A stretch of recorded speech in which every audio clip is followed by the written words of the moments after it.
Tem uma ordem de valor já do número de autores de violações de direitos humanos que serão identificados no relatório? Nós estamos ainda fechando essa ordem, porque nós estamos, talvez mais de uma centena, certamente. Mais certo, de uma centena haverá. Porque nós estamos distinguindo diferentes Vivos? Graus. Né? Estão vivos esses? Uma parte sim, principalmente os mais jovens, principalmente aqueles que tiveram uma conduta mais relacionada à conduta direta de violação, muitos deles estão vivos porque eram mais jovens à época. Claro. Né? O senhor diria que entre os vivos que poderão eventualmente ser responsabilizados criminalmente, há mais de 100 nomeados? É provável que sim. O caso, por exemplo, do general Bellian, que dirigiu o DOI-CODE do Rio de Janeiro, né, de 70 para 71, durante um período em que comprovadamente 8 pessoas que foram executadas ou desapareceram passaram por lá, inclusive o ex-deputado Rubens Paiva. Então ali há uma responsabilidade evidente, porque se ele era o chefe daquela instalação, que era destinada àquela finalidade, esta responsabilidade está comprovada. A comissão vai pedir que vai recomendar que haja a responsabilização daqueles que deram causa a essas graves violações. Porque é uma decorrência natural da apuração que ela fez. A comissão não é um órgão técnico-jurídico, embora muitos de nós sejamos da área do direito, advogados, né? Ela não é um órgão que tem essa natureza técnica. Portanto, nós vamos indicar a necessidade da responsabilização. Como isto vai ser feito, se vai ser feito afastando-se a aplicação da lei de anistia, reinterpretando-se a lei, modificando a lei, isto é algo que caberá ao Ministério Público, ao Poder Judiciário e ao Legislativo. Mas isso, de certa maneira, como você disse, é um debate que já existe na sociedade, as ações já estão colocadas e é inevitável que isto venha a ocorrer. Palavreado do relatório final recomendará explicitamente que, ao indicar a autoria, é necessário abrir um processo a responsabilização, criminal, né? E que devem ser punidos, no caso, Veja, se for encontrada a culpa. Sem dúvida, mas isso vai estar explícito. Isso vai estar explícito, né? A recomendação da responsabilização criminal, civil e administrativa. E haverá uma interpretação sobre como isso se relaciona com a lei da anistia em vigor? Não vai se mencionar. O cuidado que nós vamos tomar é dizer o seguinte: devendo-se se afastar qualquer obstáculo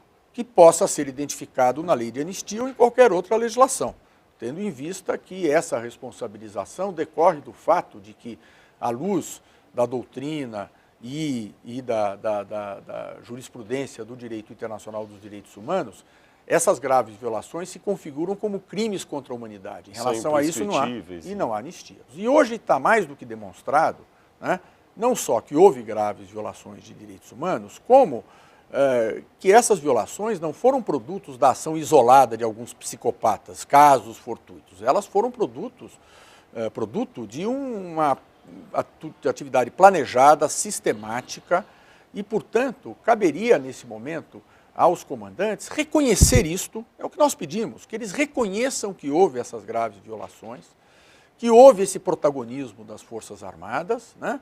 De tal maneira que se encerre com o encerramento da Comissão Nacional da Verdade e com esse reconhecimento por parte das Forças Armadas, através dos seus comandantes, se encerre definitivamente este período da história do Brasil. Portanto, as Forças Armadas estão informadas do que vai constar do relatório, né? Como todo mundo, não tem surpresa.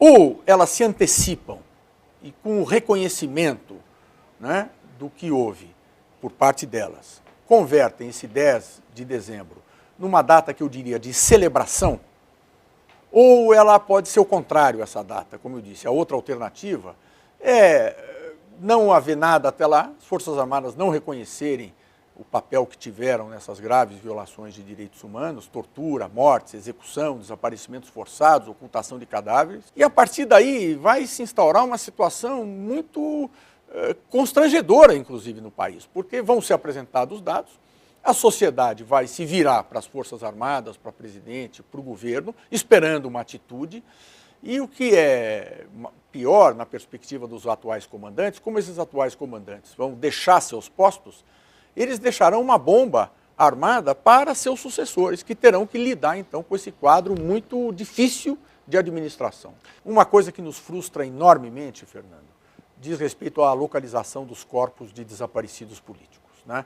Nós calculamos hoje em cerca de 200 os desaparecidos políticos e cerca de 30 além desses, então, foram localizados desde que constaram como desaparecidos, mas apenas um foi localizado no período de funcionamento da Comissão Nacional da Verdade, e isto está diretamente associado à ausência de documentos das Forças Armadas, porque um número significativo, mais de 70 desses desaparecidos, desapareceram na guerrilha do Araguaia. Portanto, quem sabe onde estão os corpos são as Forças Armadas e nós não conseguimos essa informação. Ou seja, cerca de 200 desaparecidos durante o regime militar continuarão desaparecidos. Continuarão desaparecidos. E isso, para nós, eu diria, é a maior frustração.